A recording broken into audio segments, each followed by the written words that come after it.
नमस्कार, जय हिंद मेरे शेर और शेरनियों, स्वागत है आपका अपने यूट्यूब चैनल टीचिंग जॉब मंत्रा पर। साथियों, आपके लिए आज से फटाफट सीरीज लेकर के आए हैं, जिसके अंदर 10 मिनट में पूरा बिहार स्पेशल जीके जो है, उसको कंप्लीट करना है। इसके साथ-साथ 10 मिनट के अंदर ही आपको करंट अफेयर्स के जितने भी प्रश्न पूछे जाते हैं, उसको कंप्लीट करना है। मतलब 10 मिनट में 20 नंबर आप पक्का कर पाइएगा, वैसा सीरीज आज से शुरुआत किया गया है। तो यदि आप चाहते हैं कि आपके कंधों पर सितारा चमके, यदि आपका वर्दी का सपना है, तो निश्चित रूप से वो पूरा होगा इस फटाफट सीरीज के माध्यम से। तमाम मित्रों से शेयर करिएगा, चैनल पर होंगे चैनल को सब्सक्राइब कीजिएगा, क्योंकि ये फटाफट सीरीज है, तो फटाफट हम आगे बढ़ेंगे, बिल्कुल बिना देर किए हुए। आपको बता दें, आप लोगों की सुविधा के लिए, आपके लिए सक्सेस की 92 एप्लीकेशन पर जो है वर्दी वाला हीरो बैच लॉन्च किया गया है। इतिहास में आज तक जैसा नहीं हुआ, वो होने जा रहा है। मात्र 11 रुपया में आपको लाइव क्लासेस मिल रहा है, आपको 30 टेस्ट सीरीज मिलेगा इसके अंदर, आपको पीडीएफ नोट्स दिए जा रहे हैं, हर सुविधा संपूर्ण। जब तक आपका एग्जाम नहीं होगा, तब तक की तैयारी केवल 11 रुपया में करवाया जा रहा है।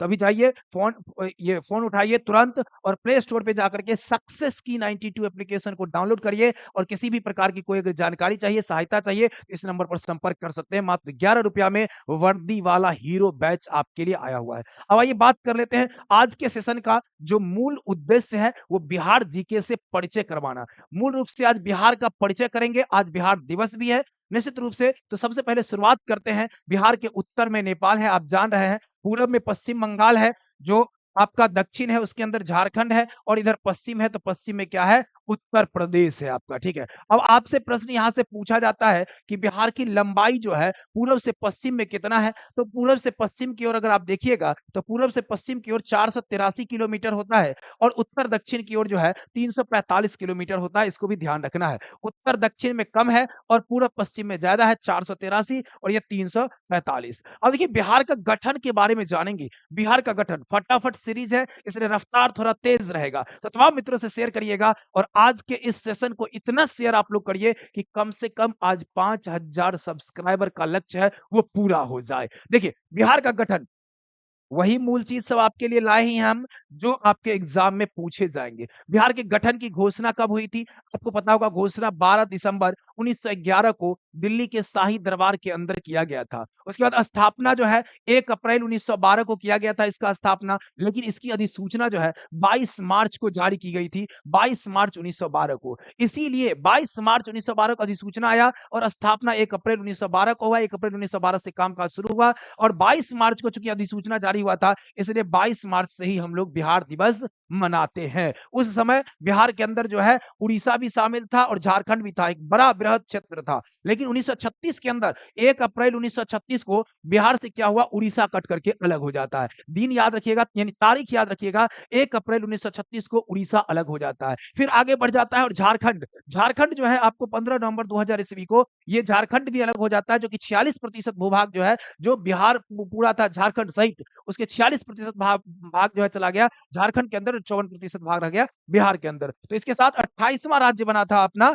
बिहार। बिहार बन गया क्या, 28वां राज्य बन गया था। अभी फिलहाल जो है 2000 के बाद आपका बिहार जो जिस अवस्था में था पहले, वो उस अवस्था में ही है। भौगोलिक स्थिति आपसे अगर पूछा जाता है कि बिहार का भौगोलिक स्थिति क्या है, तो यहां पर याद रखिएगा 24 डिग्री और 20 मिनट 10 सेकंड से उत्तरी अक्षांश से लेकर के 27 डिग्री 31 मिनट और 15 सेकंड उत्तरी अक्षांश तक है। ठीक है, उसके बाद देखेंगे, ये जो है आपका देशांतर की बात करेंगे, तो 83 डिग्री 19 मिनट और 15 सेकंड पूर्वी देशांतर से लेकर के 88 डिग्री 17 मिनट और 40 मिनट 40 सेकंड पूर्वी देशांतर के बीच है। तो ये भी याद रखिएगा, यहाँ से प्रश्न पूछे जाते हैं। अब सबसे बड़ा बात आ जाता है कि हमारा बिहार जो है, इसका जो सौंदर्य है, इसके सौंदर्य को चार चांद लगाने के लिए इसका प्रतीक कौन-कौन सा है? तो आइए प्रतीक को समझते हैं। बिहार में जो जो जो बिहार का जो राजकीय वृक्ष है, वो आपका बोधि वृक्ष है। बोधि वृक्ष जहाँ पर महात्मा बुद्ध को ज्ञान की प्राप्ति हुई थी।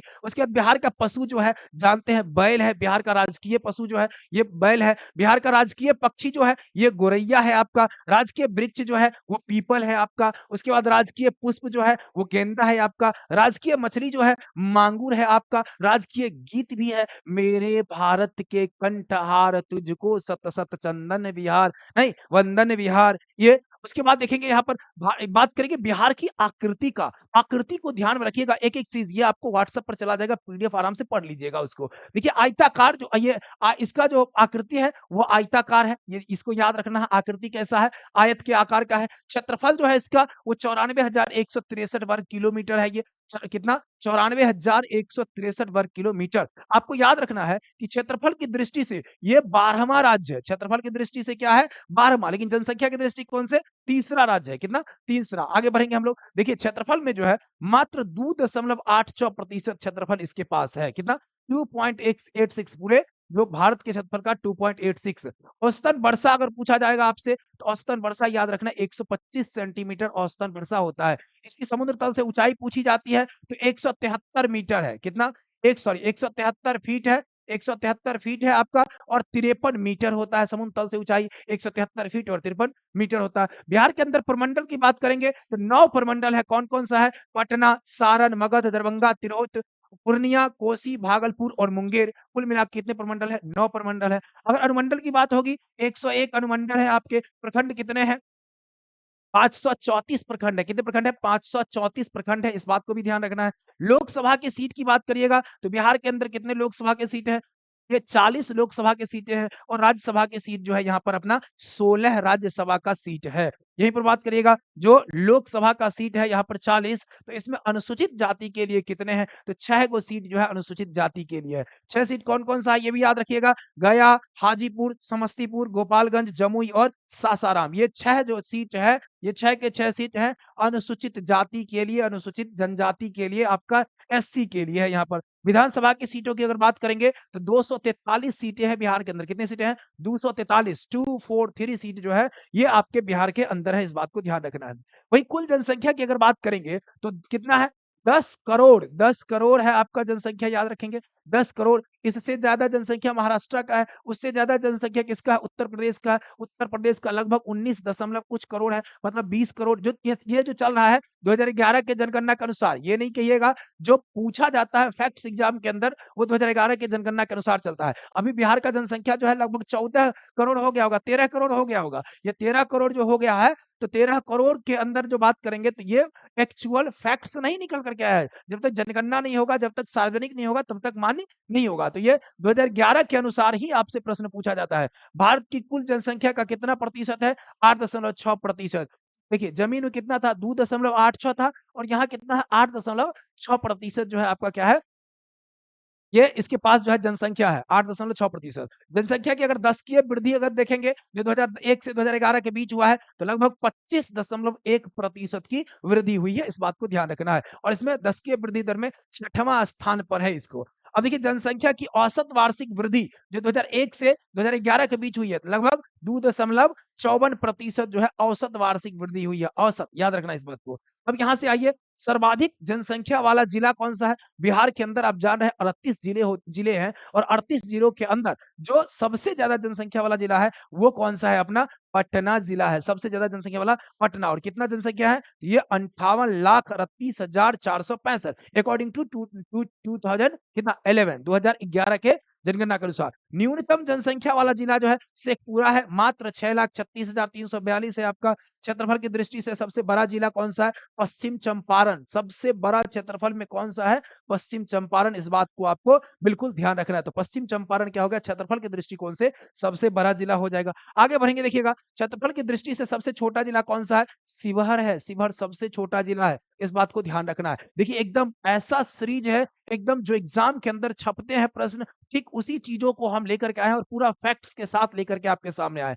इसलिए सभी साथियों से शेयर करिए। कोई दोस्त, कोई मित्र आपके बचने नहीं चाहिए आज। क्षेत्रफल की दृष्टि से छोटा जिला शिवहर हो गया आपका। जनसंख्या घनत्व देखिए 1106 प्रति व्यक्ति वर्ग किलोमीटर है। सबसे ज्यादा जनसंख्या घनत्व वाला स्टेट बिहार ही है। सबसे ज्यादा घनत्व मतलब क्षेत्रफल कम है, आदमी ज्यादा है। क्षेत्रफल क्या है? कम है और आदमी ज्यादा है। तो ये 1106 प्रति वर्ग किलोमीटर मतलब 1 किलोमीटर में 1106 व्यक्ति। ये 2011 में ही है, अभी तो और ज्यादा हो जाएगा नहीं। और देखिए शिशु मृत्यु दर जो है 61 प्रति जो अगर जीवित बच्चा जन्म 1000 होता है तो उसमें 61 बच्चा मर जाता है। ये जीवित बच्चा जो जन्म हुआ उसमें भी 61 बच्चा की मृत्यु हो जाता है। ये मृत्यु दर होता है। अधिकतम अनुसूचित जाति वाला जिला कौन सा है? तो गया है। सबसे ज्यादा अनुसूचित जाति जो है कौन है? ये गया के अंदर है। 30% व्यक्ति जो है एससी के अंदर आते हैं, 30%। और बात करेंगे न्यूनतम अनुसूचित जाति वाला जिला जो होगा वो शिवहर है। शिवहर चूंकि आप जान रहे छोटा भी है तो न्यूनतम जो है क्या है, ये अनुसूचित जाति वाला है। बिहार में लिंगानुपात देखेंगे तो 918 महिलाएं प्रति 1000 में। देखिए 918 महिला है 1000 पुरुषों में, इसलिए कहते हैं बढ़िया से पढ़िए, अच्छी तरीके से पढ़िएगा, तभी जाकर 918 में काउंट में आइएगा। नहीं तो जो बच गया उधर कितना बच जो गया 82, उस 82 में चल जाइएगा, बाबा बनना पड़ जाएगा, है ना? ठीक है, तो इस बात को ध्यान रखना है। तो ये 918 में 18 में अगर आपको शामिल होना है तो बढ़िया से स्टडी करिए। तो ये याद रखना है, लिंगानुपात जो हो जाएगा 918 हो जाएगा। अब शिशु लिंगानुपात की अगर बात करिएगा तो 935 प्रति 1000 शिशु में बढ़ा है। पहले क्या होता था कि लड़कियों को जो है जो एक तरह से कहे भ्रूण हत्या के माध्यम से खत्म कर दिया जाता था, लेकिन अब जो है इस पर बैन लगा है, लगातार निगरानी हुई है। ठीक है, तो 935 थोड़ा-सा बढ़ा, इंक्रीज हुआ है। अब यहाँ देखिएगा सर्वाधिक लिंगानुपात वाला जिला कौन-सा है? गोपालगंज। गोपालगंज तो बहुत बढ़िया है। देखिए एक 1000 लड़कों पर एक 1021 लड़कियां हैं, मतलब लड़कियों की संख्या जो है यहाँ पर ज्यादा है, तो सबसे अधिक लिंगानुपात यहाँ पर हो गया। न्यूनतम लिंगानुपात वाला जिला देखेंगे तो मुंगेर है। मुंगेर वाले भाई साहब तो ज्यादा वहां पर से बाबा बनने का चांस यहीं पर ज्यादा है ना। 876 लड़कियां हैं मात्र, देख लीजिए 1000 कितना लड़कों पे। राज्य में कुल साक्षरता दर कितना है? 61.8% साक्षरता दर। जो साक्षरता दर है वो कितना है? 61.8% है, मतलब ओवरऑल पूरे राज्य का। लेकिन इसमें पुरुष साक्षरता दर आपसे पूछता है तो 71.2% याद रखना है। पुरुष साक्षरता दर क्या होगा? 71.2। वही महिला साक्षरता 51। अब इन्हीं दोनों के बीच क्या है? 61 याद रखना है। 61 जो है पूरा क्या है तो एवरेज है ना, पूरे राज्य का। 71 पुरुष का और 51 महिला का हो जाएगा। सर्वाधिक साक्षरता कहाँ है? तो रोहतास में। सबसे ज्यादा पुरुष भी रोहतास में साक्षर है, सबसे ज्यादा महिला भी रोहतास में ही साक्षर है। लेकिन न्यूनतम साक्षरता वाला जिला कौन सा है? पूर्णिया है। न्यूनतम साक्षरता सबसे कम साक्षरता वाला जिला अपना पूर्णिया है। राज्य में प्रार्थना क्या है? मेरी रफ्तार से पे सूरज की किरण नाज करे। सुने होंगे, मेरी रफ्तार पे सूरज की किरण नाज करे, है ना, ऐसी परवाज दे मालिक की गगन नाज करे। ये है। और राजगीत गीत है, मेरे भारत के कंठहार तुझको तुझको सत सत वंदन विहार, है ना। तो ये याद रखना है। प्रार्थना क्या है? तो मेरी रफ्तार पे सूरज की किरण, और गीत जो है मेरे भारत के कंठहार है। वही राष्ट्रीय पार्क की बात करेंगे तो एक वाल्मीकि नगर है। वाल्मीकि नगर राष्ट्रीय उद्यान है जो कि पश्चिम चंपारण है। पश्चिम चंपारण क्या क्षेत्रफल में सबसे बड़ा जिला है आपका। ठीक है, आगे बढ़ेंगे, देखेंगे सर्वाधिक गर्म जिला की अगर बात होगा तो गया। गया जो है सबसे ज्यादा गर्म भी है और सबसे ज्यादा ठंडा भी है, दोनों बातें यहाँ पर याद रखना है। सर्वाधिक गर्म जिला कौन सा है? गया। सबसे ठंडा जिला कौन सा है? तो गया। सबसे कम वर्षा कहाँ पर होता है? तो औरंगाबाद में। सबसे कम वर्षा वाला जिला पूछेगा तो क्या बोलिएगा? औरंगाबाद पूछेगा ही, और जवाब देना है औरंगाबाद। सबसे ज्यादा वर्षा कहाँ होता है? किशनगंज में। आप कमेंट करके हमें बताइए कि पूरे देश के अंदर सबसे कम जो है सबसे ज्यादा मतलब वर्षा कहाँ होता है? पूरे देश के अंदर सबसे ज्यादा वर्षा कहाँ होता है? सबसे बड़ी सिंचाई परियोजना जो है गंडक परियोजना है। सबसे जो बड़ी सिंचाई परियोजना है वो कौन सा है? तो गंडक परियोजना जो है ये सबसे बड़ी सिंचाई परियोजना है। मुख्यमंत्री ये गंडक नदी के ऊपर है, गंडक नदी के ऊपर है, बूढ़ी गंडक के ऊपर है। ठीक है, याद रखना है गंडक नदी के ऊपर है। मुख्यमंत्री कौन है बिहार के अंदर? तो नीतीश कुमार है, ये आप जान रहे हैं। और अभी राज्यपाल कौन है? आरिफ मोहम्मद खान है। और पटना मुख्य न्यायालय जो पटना जो उच्च न्यायालय है इसके मुख्य न्यायाधीश कौन है? कृष्ण विनोद चंद्रन, इनका नाम पूरा है के विनोद चंद्रन, है ना। के विनोद चंद्रन नाम है इनका। के विनोद चंद्रन भी इनको कहते हैं, तो इस बात को भी याद रखना है, कृष्ण विनोद चंद्रन। ठीक है, तो ये था आज का मूल फैक्ट सारा का सारा। आप निश्चित रूप से चाहते हैं कि आपको सफलता मिले, आप चाहते हैं कि आसानी से पढ़ करके सफलता हम प्राप्त करें, तो आप वर्दी वाला हीरो बैच को परचेज कर लीजिए। और आप जो है हमारे एप्लीकेशन सक्सेस की 92 पर जाकर के आप क्लास को वहां से ज्वाइन कर लीजिए। एप्लीकेशन पर जाकर के ज्वाइन करना है, मात्र 11 रुपया दे करके आपको पेमेंट करना है उसमें, और कोर्स को ज्वाइन करना है। सहायता के लिए आपको 85 21 18 8709 हमने दिया है, इसको आप जो है संपर्क कर लीजिए, व्हाट्सएप करिए, कॉल करिए, क्लास को यहाँ से ज्वाइन कर लीजिए। कैसा लगा ये कमेंट में जरूर बताइएगा, अपना तमाम मित्रों से शेयर जरूर कीजिएगा। चैनल पर होंगे चैनल को सब्सक्राइब करिएगा। और आज का मिशन है कम से कम 5000 सब्सक्राइबर पूरा करना। जल्दी से पूरा कराइए, जितना जल्दी आप लोग पूरा कराइएगा उतनी रफ्तार में आपके सामने सीरीज आता रहेगा। बहुत बहुत धन्यवाद, बहुत बहुत धन्यवाद।